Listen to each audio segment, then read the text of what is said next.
j'espère que tu vas bien. Ici, c'est Margot Tarot Coach et je t'accueille dans une nouvelle vidéo. C'est une vidéo que j'aurais dû faire, mais il y a tellement longtemps et que j'ai jamais pris le temps de faire. La vidéo où je vais enfin te parler de toutes mes publications.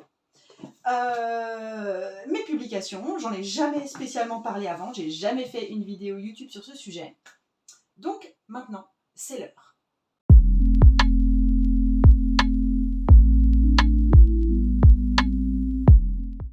Donc en fait, je vais ici te présenter, dans cette vidéo, va y avoir tout le parcours éditorial, donc ce qui m'a amené vers l'édition de bouquins, avec qui je l'ai fait, comment ça s'est présenté, en gros quel a été le parcours. Je vais en profiter pour te présenter les 3 bouquins qui ont été édités avec mon nom d'auteur dessus. Je vais te parler des déconvenus que j'ai vécu aussi en me frottant au monde de l'édition et en rédigeant ces livres. Je vais aussi te parler des joies, des petites surprises qu'il y a eu, de ce qui était bien aussi dans l'expérience.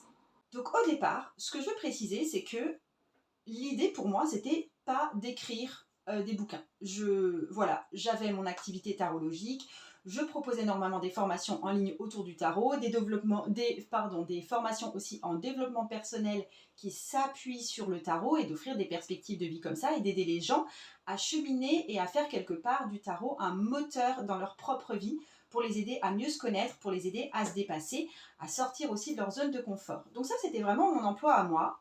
Et il n'y avait pas de livre en projet, il n'y avait pas non plus de tarot en projet, de jeu de tarot, je veux dire, en projet.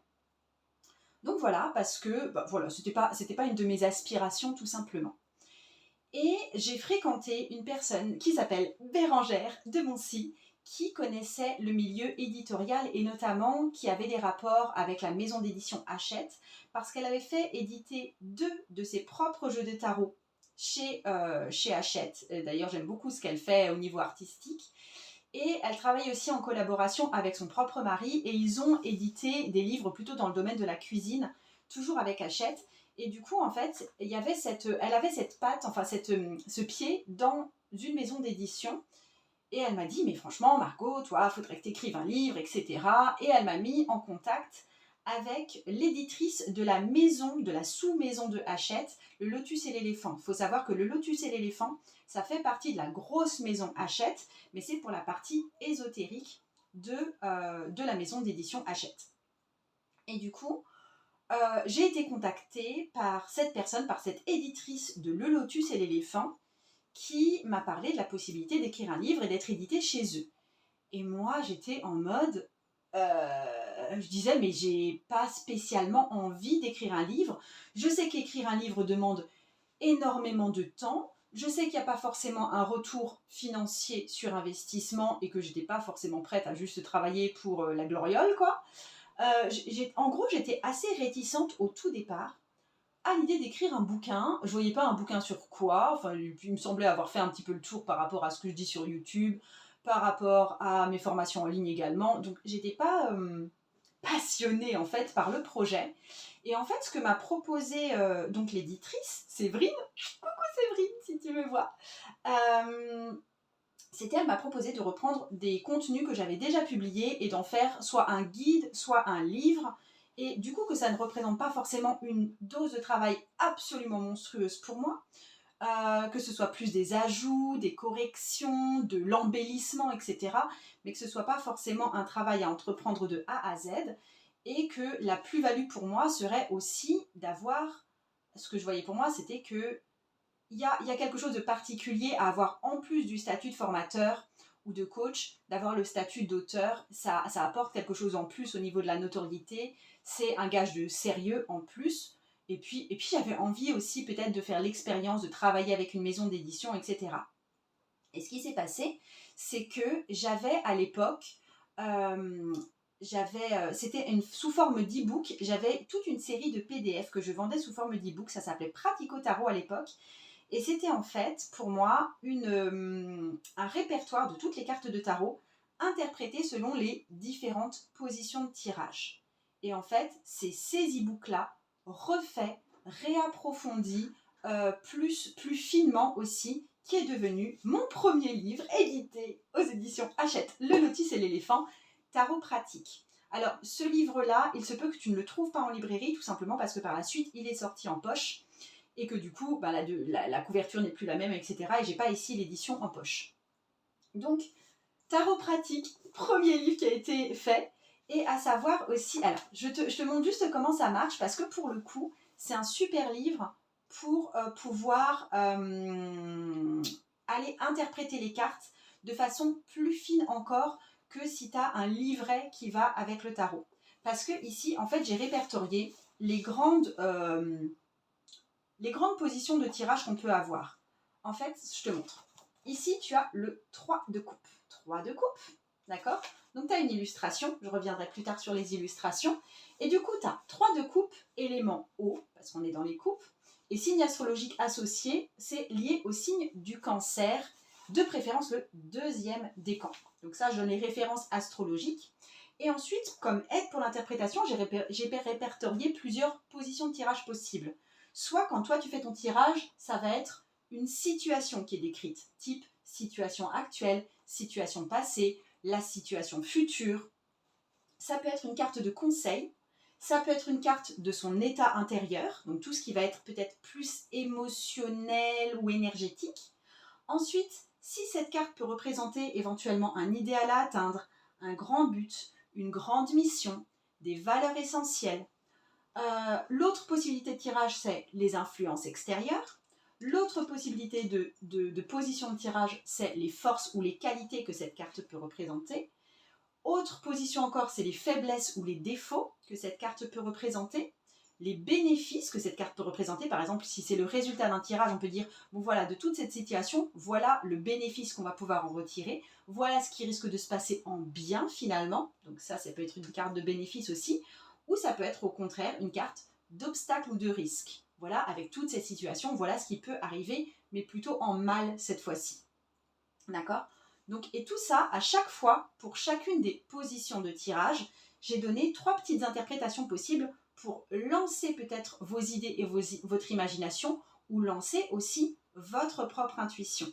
Je te donne une idée, si par exemple je tire le 3 de coupe, qui est plutôt une carte positive, dans la position les faiblesses ou les défauts d'une personne, de moi-même, d'une situation, ça peut vouloir dire d'être mauvaise langue, tu vois, de raconter des potins ou de raconter du mal sur quelqu'un, ne pense qu'à s'amuser.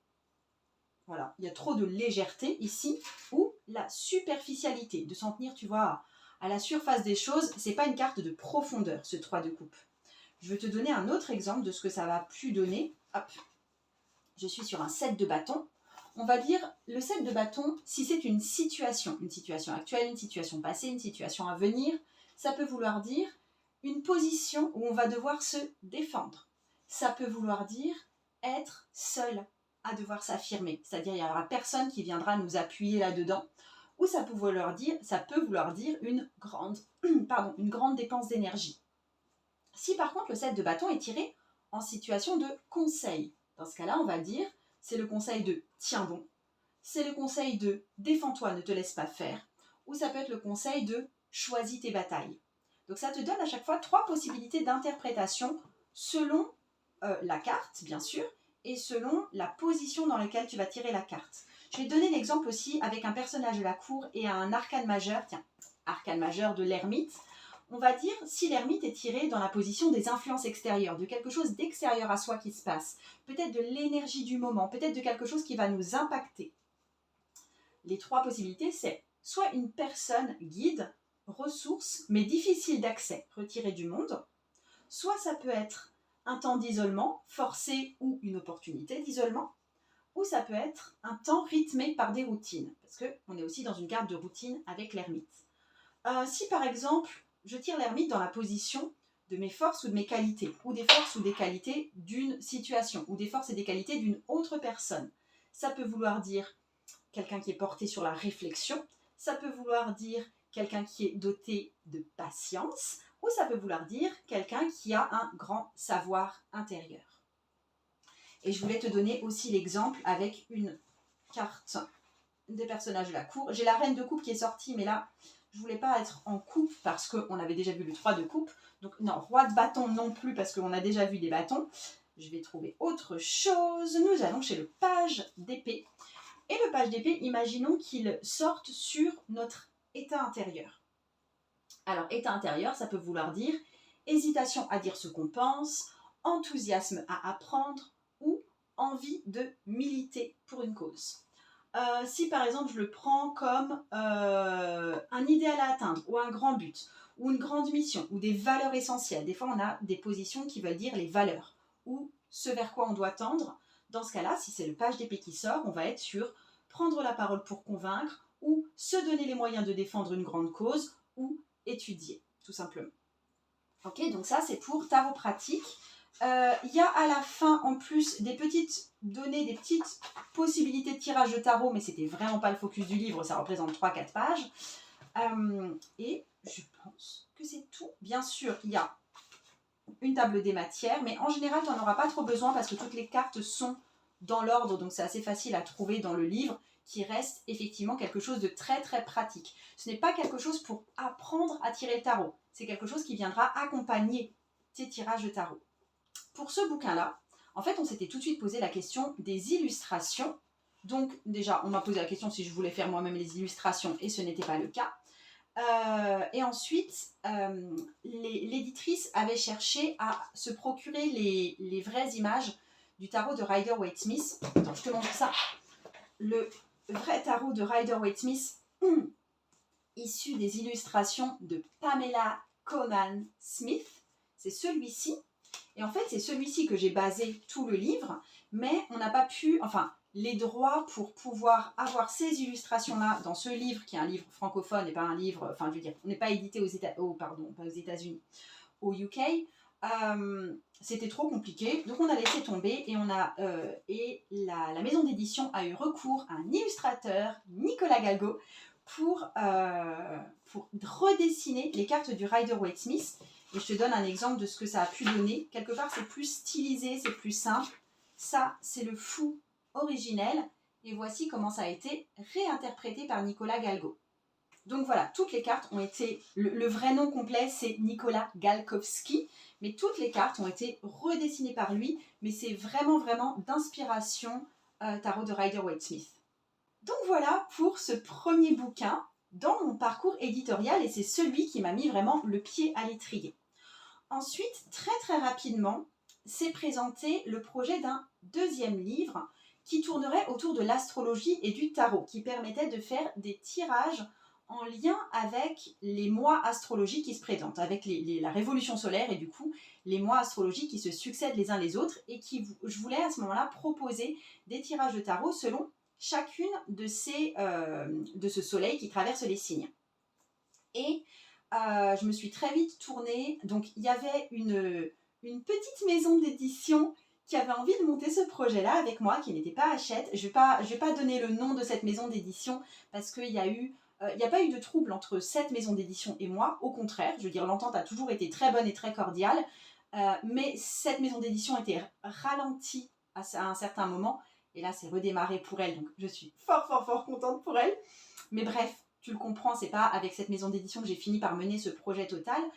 Et j'avais ce projet de travailler avec une personne qui s'appelle Alicia Mathieu. Et cette personne fait des illustrations absolument formidables. J'étais absolument fan d'elle. Et du coup, mon idée, c'était vraiment de travailler en collaboration avec cette personne et qu'elle puisse illustrer chacun des mois astrologiques. Donc, une illustration pour le bélier, une illustration pour le taureau, une illustration pour les gémeaux, etc. sur toute l'année, de façon à ce que non seulement il y ait moi, mon énergie de faire les tirages derrière et d'avoir des correspondances astrologiques derrière, mais en plus, elle, sa patte artistique, allait insuffler une autre énergie à l'œuvre finale, s'il y en avait une. Donc le projet s'est dessiné. Il y a eu cette collaboration qui est née entre Alicia et moi. Et j'ai écrit tous les tirages, j'ai écrit toute l'introduction, etc. J'ai fait les positions de tirage, enfin voilà, je m'étais bien amusée à faire ça. C'est un projet qui est quand même allé assez vite à écrire, mais voilà, dans lequel j'ai mis beaucoup d'enthousiasme et d'énergie. Mais le projet ne se faisait pas justement parce que la maison d'édition à l'époque connaissait des ralentissements et ça ne se passait pas forcément bien pour elle. Et on était toujours en contact, mais voilà, le projet stagnait complètement. Et Alicia aussi disait que punaise, ça faisait beaucoup de temps pour elle investi dans les dessins, etc. pour un projet qui ne prenait pas. Donc ça, c'est resté un peu sous le coude et à mariner, même si pour moi, le projet était finalement abouti.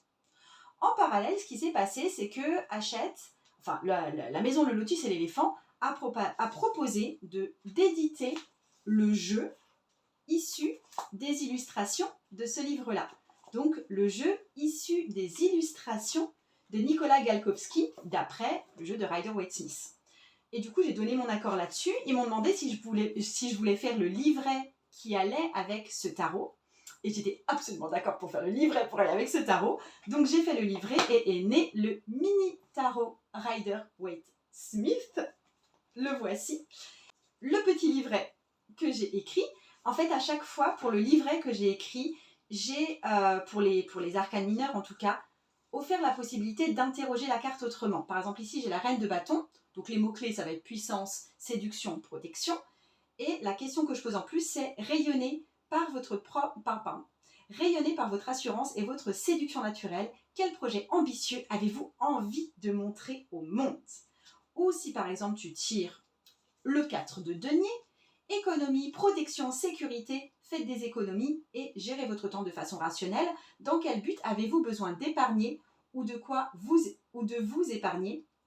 Que devez-vous protéger? Donc j'invite à des petites interrogations en plus, mais voilà, c'est un tout petit livret. Et les cartes, alors ça reprend exactement les illustrations du bouquin avec une jolie bordure noire. Et j'avoue que le format est très très très pratique. Et beaucoup de gens m'ont dit qu'ils préféraient ce jeu-là au tarot classique de Rider-Waite-Smith, déjà pour une question de format. Il est nettement plus transportable. Et aussi parce que du coup, les images avaient une couleur plus vive aussi. Et il y avait une petite touche un peu plus moderne qui le rendait un petit peu plus lisible. Donc j'ai beaucoup aimé aussi travailler pour ce projet. Je vous dirai plus tard, il y a eu des petits grincements quand même avec ce projet-là. Et je vais rajouter une petite parenthèse là-dessus. Donc vous avez compris que ce jeu-là est issu de mon livre, mais que ce n'est pas moi du tout qui ai dessiné ça. Moi j'ai effectivement fait le livret, mais voilà, ça s'est arrêté là. Et en fait, on m'a souvent demandé quand est-ce que moi j'allais dessiner mon propre jeu de tarot. Je ne sais pas si tu me suis sur Instagram, mais je suis quelqu'un qui peut dessiner facilement. Et j'ai une bonne petite patte en tant que dessinatrice, c'est pas trop ça le problème. Mais en fait, j'ai pas du tout envie de me lancer moi dans l'illustration d'un tarot entier. Pour l'instant, le tarot pour moi, c'est vraiment... Enfin, pas le tarot, le dessin pour moi, c'est vraiment un échappatoire. C'est vraiment quelque chose que je fais par plaisir. C'est quelque chose que je fais de façon extrêmement discontinue. Il peut y avoir des mois et des mois qui passent sans que je dessine rien. Et du coup, m'impliquer dans un projet aussi dédié, aussi 78 cartes, aussi de long terme que dessiner tout un tarot, enfin, je veux dire, c'est pas quelque chose que j'ai envie de faire, tout simplement. J'ai pas envie aussi de donner une direction précise, avec un style précis à tous mes dessins, alors que moi, le dessin, c'est vraiment quand je veux, si je veux, et avec quel matériel je veux, et ce que je veux sur le dessin. Donc, c'est pas du tout le propos. C'est une question qui m'est mais vraiment, vraiment, vraiment souvent posée. Et je sais pas, et à chaque fois que je dis non, tout le monde est en mode oh, mais pourquoi? Mais enfin, tu le ferais toi? Vraiment? 78 cartes? Avec un seul style? Et une seule ligne directrice? Et que ça veuille vraiment dire quelque chose? Et que la symbolique soit forte? Non mais non. Je me rends compte à quel point j'ai pas envie de dessiner un tarot. Et puis juste, franchement, il y a déjà des tas de jeux de tarot qui sont faits par des personnes qui sont, je pense, bien plus talentueuses que moi. Donc, c'est très bien comme ça. Et par contre, Séverine du Lotus et l'éléphant est venue me démarcher parce qu'il voulait ajouter un livre sur l'apprentissage du tarot à leur collection Les Cahiers Voix Positives. C'est une collection pratique au sein du Lotus et l'éléphant. Il y a Hachette qui a la petite maison, le Lotus et l'éléphant, qui est Hachette ésotérique quelque part, et au sein du Lotus et l'éléphant, ils ont une sous-collection qui est faite de cahiers pratiques, qui est vraiment pour s'approprier plus certaines méthodes. Par exemple, ils en ont un sur la radiesthésie, et du coup, ça a donné lieu à ceci. Apprenez à pratiquer le tarot, en reprenant là aussi les illustrations qui avaient été faites par Nicolas Galko. Donc, pour l'écriture de ce livre, en fait, ce livre, juste pour que je te le présente un petit peu, parce que ça aussi, c'était vraiment une commande de Hachette. Ils avaient envie d'enrichir leur collection avec quelque chose qui allait vraiment être centré autour de l'apprentissage du tarot. Et en fait, ce que j'ai fait, parce que j'avais déjà beaucoup de contenu chez moi qui était destiné à l'apprentissage du tarot, j'ai compilé beaucoup de vidéos YouTube, beaucoup de tirages que j'avais aussi en réserve, beaucoup de méthodes que j'avais déjà écrites ou développées ailleurs, et tout a été compilé, tout a été réécrit, tout a été peaufiné pour en faire cet ouvrage-là. Et en fait, l'idée avec cet ouvrage-là, c'est là non plus pas de te dépioter carte à carte ce que ça veut dire, mais en gros, je donne des perspectives sur le tarot, de ce qui peut se passer quand on fait des lectures de tarot. C'est vraiment une perspective de départ pour les débutants.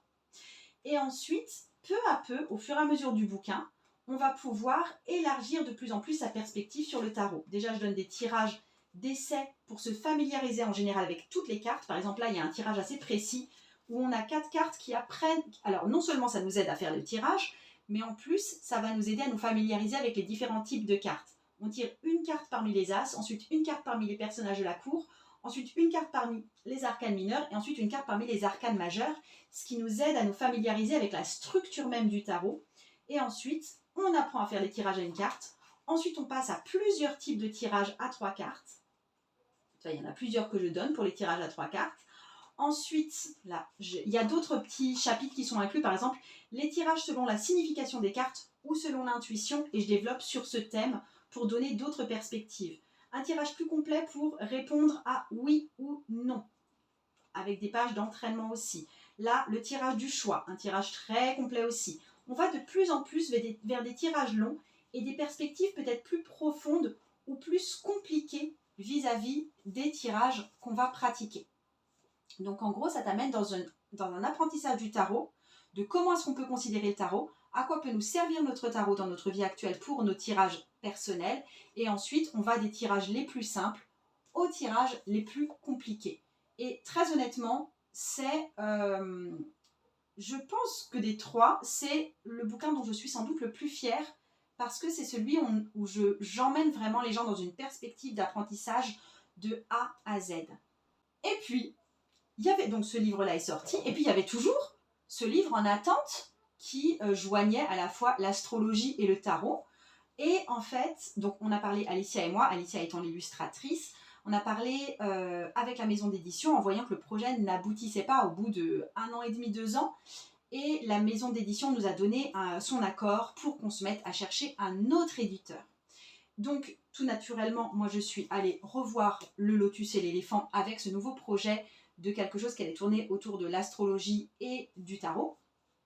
Et Le Lotus et l'éléphant n'a pas voulu être porteur du projet, tout simplement parce que moi j'imposais de travailler avec Alicia Mathieu, qui était mon illustratrice, qui avait déjà fait toutes les illustrations, et vraiment c'était vraiment une collaboration entre nous. En fait, Le Lotus et l'éléphant, comme tu peux le voir ici, a une patte graphique assez particulière, assez minimaliste et assez moderne, ce que ne proposait pas Alicia Mathieu. Donc en fait, Alicia Mathieu n'entrait pas dans leur charte graphique, et ils ont préféré ne pas poursuivre ce projet d'édition avec moi.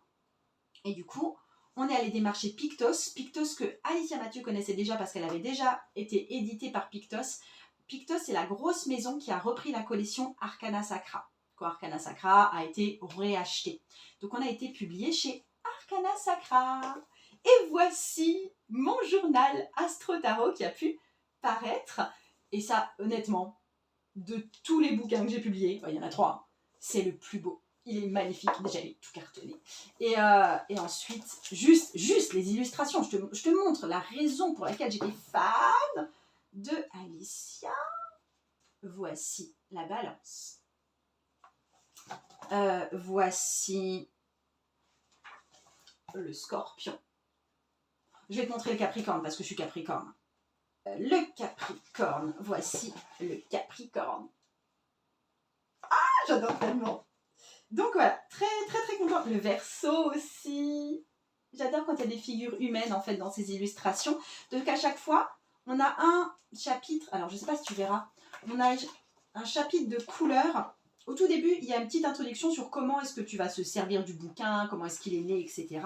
Mais en gros, tu vois là, le bélier, on est dans plusieurs pages sur le bélier, une page de notes, et ensuite on passe dans le taureau, et on change de couleur aussi avec l'arrivée dans un autre signe.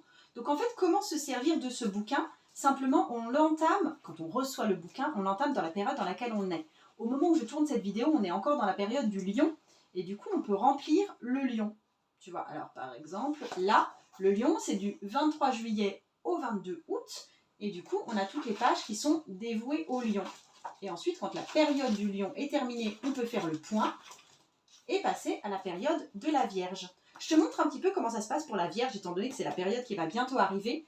Donc, je te montre la Vierge, l'illustration, la Vierge du 23 août au 22 septembre, signe de terre, arcane majeur associé, c'est l'ermite. On a à chaque fois la petite carte de l'ermite qui est représentée. Planète maîtresse et Mercure, et les mots-clés, ça va être perfectionnisme, aide, confiance. C'est pas forcément si tu es du signe de la Vierge, c'est tout le monde voilà, qui va traverser le signe de la Vierge ensemble à un certain moment. Le soleil est en Vierge à cette époque-là de l'année. Ensuite, un petit point sur les énergies de la Vierge au moment où le soleil traverse le signe de la Vierge. Et ensuite, les questions à se poser durant cette période de la Vierge. Comment faire s'épanouir mon ou mes talents? Comment puis-je aider les autres avec ces capacités-là? À quoi travailler de façon saine et constructive ce mois-ci? Qu'est-ce qui pourrait me contenter, même si tout n'est pas parfait? Parce que le signe de la Vierge aime bien la perfection. Et ensuite, on va se fixer des objectifs pour le mois. Mes objectifs en termes de routine de vie durant cette période. La Vierge étant un signe routinier. Chaque mois, il y aura un autre type d'objectif un petit peu. Et on va voir qu'au final, sur toute l'année, il y a tous les champs d'une personnalité qui sont abordés. Mon conseil, se fixer 3 objectifs au maximum. Objectif 1, objectif 2, objectif 3, avec les points d'attention auxquels il faut faire attention. Par exemple, ici, pour le signe de la Vierge, c'est me donner le droit d'être vulnérable et imparfaite, me ressourcer, prendre les choses avec légèreté, critiquer avec justesse et sans excès, m'amuser, trouver les moyens d'affronter mes peurs. Et du coup, tirage du tarot de la Vierge. Avec un tirage de tarot qui reprend le signe de la Vierge un petit peu. Ensuite, on a 2 tirages défis à chaque fois, c'est-à-dire les difficultés qui peuvent surgir plutôt selon l'énergie du soleil dans un certain signe. Donc ici, on a un tirage défi sur comment faire pour retrouver la légèreté. Et ensuite, un tirage défi pour comment est-ce qu'on va faire pour s'améliorer sans cesse. C'est 2 choses qui sont liées, en fait, au signe de la Vierge. Et ensuite, pour la fin de mois, on évalue chacun des objectifs. Tu vois, par exemple, objectif 1, l'objectif est-il atteint ou non? Ai-je été trop critique ou grognon? Ai-je manqué d'organisation? Les bénéfices retirés, les réussites ou les apprentissages et cadeaux cachés dans les défaites. Et ensuite, ça c'est l'objectif 3, plus les notes. Et ensuite, il sera temps de passer au signe de la Balance. Voilà pour ce livre. Maintenant, on aborde le chapitre difficile qui ont été les déconvenus que j'ai vécus autour de l'édition des livres. Il y a eu, comme je l'ai dit, des grincements de dents autour de l'édition de ce jeu-là. Parce que moi, donc le Lotus et l'éléphant m'avaient demandé l'autorisation de reprendre effectivement les illustrations du livre pour en faire un jeu de tarot à part entière, donc d'après les illustrations de Nicolas Galkovski. Et donc moi j'étais tout à fait d'accord, j'étais tout à fait d'accord pour faire le livret, etc. Et en fait, avant que les jeux partent à l'impression, enfin que quoi que ce soit parte à l'impression, on reçoit la maquette, etc. Donc j'ai reçu la maquette de la boîte, et en fait il y avait écrit en gros mon nom à moi là-dessus. Et j'étais très très très mal à l'aise avec ça, parce que je n'étais pas la conceptrice du jeu. C'était tout à fait vrai que j'avais fait le livret, mais je n'avais pas conçu le jeu. Et par exemple, il y avait 2 choses qui me gênaient là-dedans. D'une part, j'avais l'impression de complètement spolier mon illustrateur. Je veux dire, de quel droit je dirais que ça, c'est moi, alors que j'ai rien fichu. Enfin, je veux dire, ce n'est pas mon travail. Donc, il y avait ce truc de, faudrait peut-être mettre un tout petit peu en avant l'illustrateur, parce que, pour le coup, je n'ai pas conçu une seule de ces cartes, ni donné aucune directive pour ces cartes.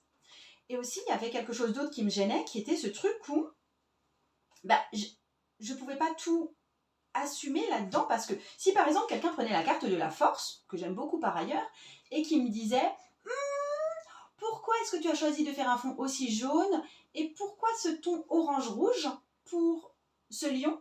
Je suis incapable de répondre parce que c'est pas moi l'auteur artistique de cette carte, et du coup aucun des choix de dessin qu'on trouve ici n'est issu de moi. Et du coup, j'étais pas prête à assumer des choix artistiques dont je reconnaissais pas du tout la paternité, en fait. Donc, il y avait quelque chose de très gênant pour moi. Impression de voler un artiste. et impression aussi qu'on allait me demander des comptes pour quelque chose que finalement je n'avais pas créé du tout. Donc il y avait ça qui n'allait pas du tout pour moi. Et ensuite, ce qui s'est passé, c'est qu'en général, quand une maison d'édition est sur le point d'imprimer quelque chose, ils le mettent déjà en avant sur les grosses plateformes de vente type Fnac, type Amazon, etc. Et du coup, ce jeu-là était déjà en pré-vente avec mon nom à moi en gros. Et tout le monde est venu me dire sur Instagram et tout, « Ah, petite cachetière, tu ne nous avais pas dit que tu sortais un jeu ?» Moi, j'étais en mode, non, je sors pas de jeu. Enfin, c'est pas moi. Enfin, c'est pas moi du tout. Et du coup, il y avait ce truc, et j'ai fait machine arrière, j'ai vraiment explicitement demandé à ce que mon nom n'apparaisse pas, en tout cas pas comme le plus gros sur la page d'accueil et tout et tout. Du coup, mon nom figure bien, c'est ici. Et du coup, il y a marqué quand même auteur Margot Robert Winterhalter et illustrateur Nicolas Galkowski. Voilà, ça apparaît ici, c'est en petit, et c'est quand même mon nom qui apparaît en premier, ce que je trouve honnêtement très injuste pour l'illustrateur. Voilà, c'était pas quelque chose qui a été fluide pour moi, et je fais attention à chaque fois que, par exemple, que je donne ce jeu, que je peux le recommander, je dis toujours que ce jeu-là, ce n'est pas mon jeu, c'est le jeu issu de mon livre.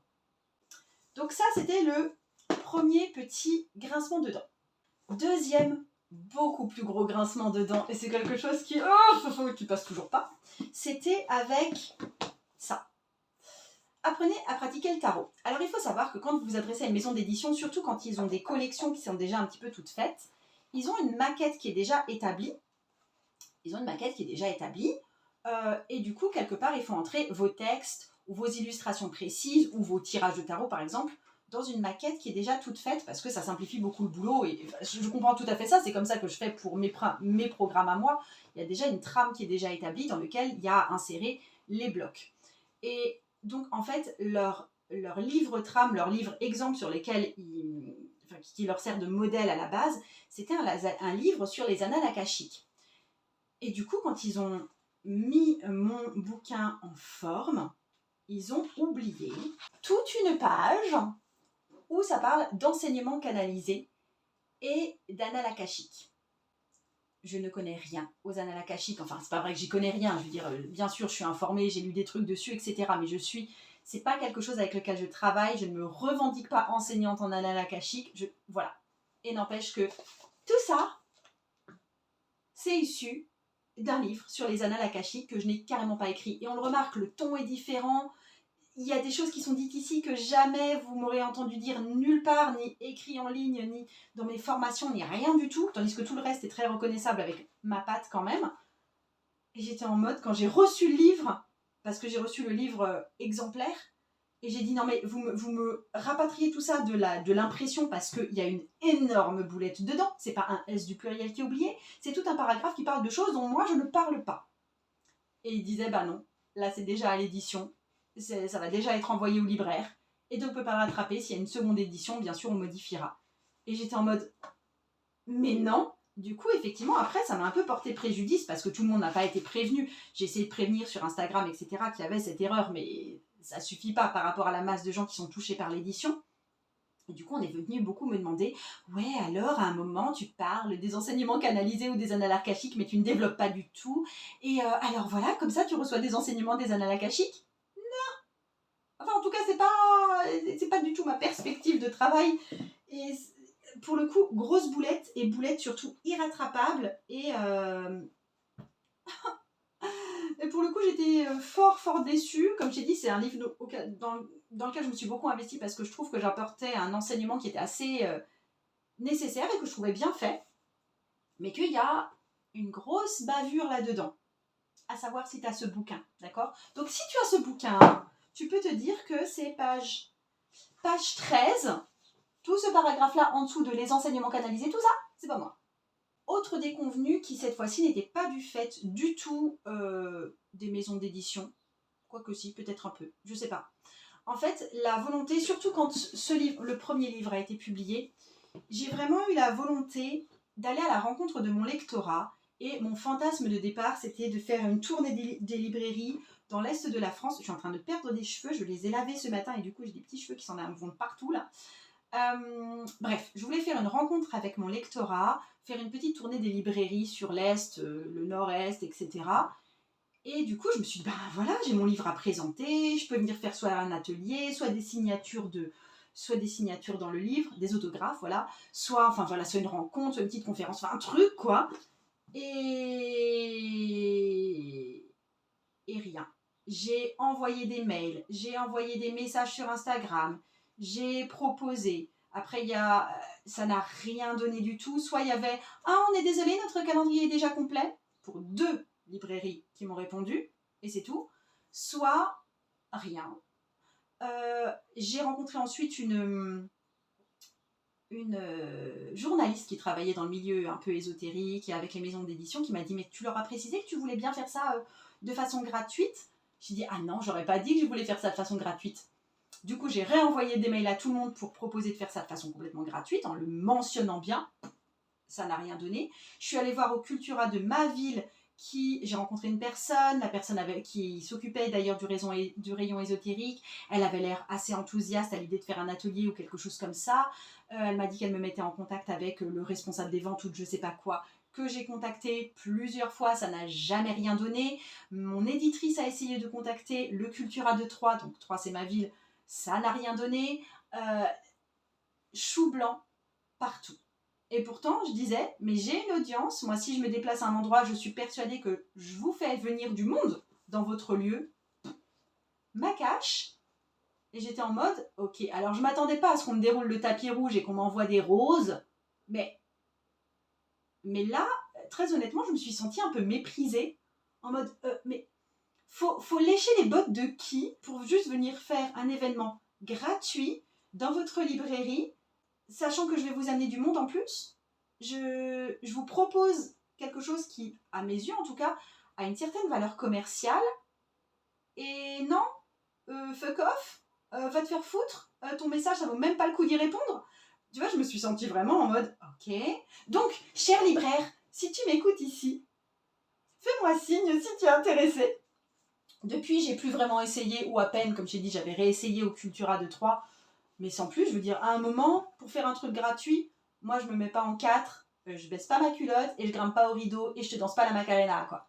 Donc, donc voilà, je suis en mode, quoi, comment on fait en fait? Donc voilà, ça c'était mes choux blancs de chez Chou Blanc, sans que j'arrive à expliquer vraiment pourquoi. Voilà. Donc j'ai pas prié les bons anges ou pas déployé les bonnes ressources dans les bonnes annales akashiques apparemment. Et dernière chose qui s'est pas mal passée pour le coup, c'est pas une déconvenue, c'est plutôt quelque chose qui est en mode je savais pas trop quoi faire. C'était pour mon journal Astro Tarot, qui est un projet finalement qui s'est bien passé. Mais comme je te l'ai dit au départ, moi j'étais partie avec une petite maison d'édition. Et donc j'étais à fond dedans. Ça a été aussi à fond dedans quand je me suis mise à travailler avec Alicia, donc j'adore vraiment le boulot. Et finalement, ça a stagné, ça a pris 2 ans, ça a pris 2 ans et demi. Et quand finalement ce bouquin est sorti chez Arcana Sacra, et j'en étais très contente parce que très honnêtement, mais quel joli projet, je me suis retrouvée totalement en décalage avec ce qui était dit, parce que finalement, je bosse quasiment plus avec l'astro. À l'époque, quand j'ai vraiment travaillé là-dessus, j'avais une formation en ligne qui était une formation d'apprendre l'astrologie en s'appuyant sur les illustrations du tarot. J'avais aussi développé il y avait un autre cours qui parlait vraiment des correspondances. Enfin voilà, j'étais vraiment à fond là-dedans. Puis tout compte fait, c'est quelque chose qui a disparu de mon univers. C'est quelque chose qui m'a moins attirée aussi. Ça m'attire pour l'aspect esthétique, mais c'est plus vraiment un angle de travail pour moi. Je veux dire, juste ma perspective a évolué, mon entreprise a évolué, les gens qui s'adressent à moi ont aussi évolué. Donc il y a quelque chose du style, le projet a trop tardé. Et quand il sort enfin, je me sens plus absolument dans le bain. Alors oui, j'adore ça, et j'adore comment ça a été illustré, et j'adore que ce soit aussi joli, et je suis fière du projet, mais quelque part j'ai presque du mal à en parler, et j'en ai pas, tu vois, beaucoup de gens en ont parlé en ligne, ont montré ce que ça donnait en ligne, et merci pour toutes les personnes qui ont collaboré là-dessus et qui ont montré ça, mais moi j'ai relativement peu participé au mouvement, parce que j'étais en mode, mais ça s'insère comment dans mon univers, ça? Parce que c'est comme si tu faisais ressurgir la moi de 2 ans et demi auparavant, et entre-temps, il y a eu des choses qui sont passées, tu vois. Donc, il y avait ce petit truc de ça arrive, et je suis contente que ça arrive, et ça a un petit goût de c'est un peu trop tard, tu vois. Je ne sais pas si tu me suis là-dessus. Mais voilà pour mon journal Astro Tarot. Et quand même, petit détour par les joies qui ont été avec cette aventure de l'édition. Donc déjà la rencontre avec Séverine qui a été mon éditrice à Le Lotus et l'éléphant et avec qui j'ai eu des contacts quand même assez resserrés et qui est venue sur l'expérience tarot niveau 1. L'expérience tarot c'est ma retraite où je délivre une méthode de libération énergétique à l'aide du tarot qui n'aura plus lieu, cette retraite est à présent finie, mais elle est venue sur l'édition 1, elle est venue sur le niveau 2 aussi que je propose. À chaque fois, ça a été un grand plaisir de la voir, de voir son évolution aussi au fur et à mesure de ces 2 retraites, de collaborer avec elle sur la construction de ses livres. Vraiment, enfin, je veux dire, l'édition, ça a été des jolies rencontres aussi pour moi. La collaboration aussi avec Alicia Mathieu, dont je suivais tu vois, l'élaboration des dessins au fur et à mesure, ça a été vraiment, vraiment un grand plaisir.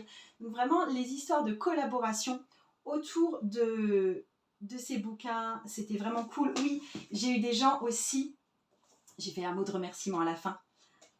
Ici, il y a des gens qui, comme je t'ai dit, ce livre-là est issu d'anciennes formations ou de vidéos YouTube qui ont été réécrites, remis au goût du jour, revues tout simplement, pour pouvoir être insérées dans un livre. Et du coup, j'ai fait appel à des transcriptrices qui m'ont aidé à transcrire ces vidéos et j'ai mis remerciements. Un grand merci à Vanessa Lelièvre, à Caroline Gaget, que tu connais peut-être, et à Sylvie Thomas qui m'ont aidé à coécrire cet ouvrage. Vous avez tout déchiré les filles et du coup collaborer avec ces personnes, de façon rémunérée notamment, a été vraiment, vraiment très sympa à faire. Voilà, donc ça c'était pour la partie sympa et c'était la partie collab que j'ai beaucoup, beaucoup aimé. Ce que j'ai aussi aimé là-dedans, c'était qu'en fin de compte, contrairement à tout le reste de ce que je fais dans mon entreprise, donc ce que je fais dans mon entreprise, ce que je sous-entends par là, c'est ma chaîne YouTube sur laquelle je communique beaucoup, mon compte Instagram sur lequel je communique beaucoup et où je suis directement en lien avec vous, mes mails où là je suis vraiment en interaction et tous mes programmes en ligne où là je suis aussi en interaction et c'est moi qui suis aux commandes de tout et mes rendez-vous avec vous où là aussi c'est moi qui dirige le truc. Les livres c'était ok, j'écris ça, je le remets à une maison d'édition et après tout d'un coup c'est plus mon projet. Et de remarquer que j'écris des choses, que j'écris quelque part une œuvre et qu'après cette œuvre elle va avoir sa vie propre.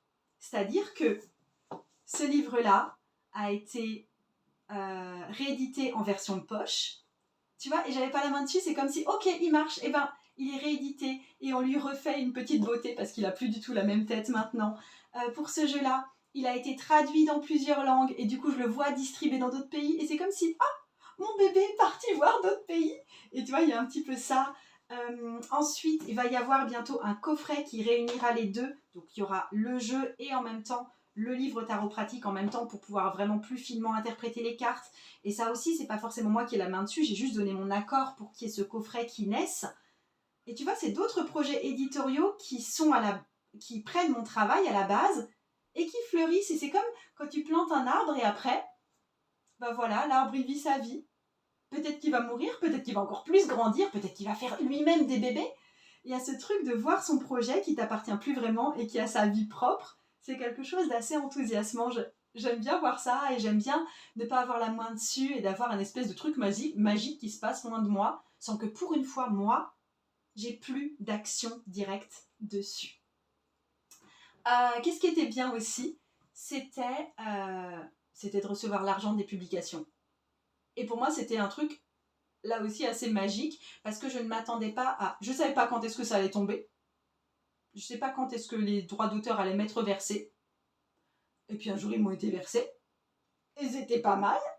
Et j'étais en mode... Et en plus, quand tu reçois tes droits d'auteur, ça apparaît un petit peu comme une fiche de paye. Tu vois, et du coup, c'est de l'argent... C'est pas l'argent qui va dans mon entreprise, c'est de l'argent qui va à moi, Margot, mon compte particulier. D'accord ?